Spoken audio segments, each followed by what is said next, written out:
નમસ્કાર, star prime ન્યૂઝમાં આપનું સ્વાગત છે.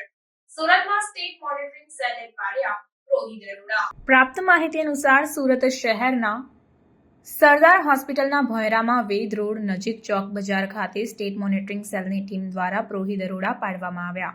આપને જણાવવા માંગીશ કે આ કામગીરી દરમિયાન IMFL બોટલ્સ 82 જેની કિંમત ₹8,200, એક વાહન જેની કિંમત ₹20,000, રોકડ રકમ ₹57,210 સાથે જ એક મોબાઈલ ફોન જેની કિંમત ₹5,000 મળીને કુલ કિંમત ₹90,410નો મુદ્દામાલ જપ્ત કરવામાં આવ્યો છે અને 2 આરોપીઓની ધરપકડ પણ કરી લેવામાં આવી છે.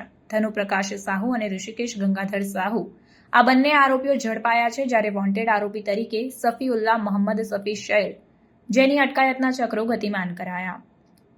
આ કામગીરી દરમિયાન દરોડા પાડનાર અધિકારી તરીકે VC Jadeja PSI state monitoring સેલના દ્વારા સરાહનીય કામગીરી કરવામાં આવી છે.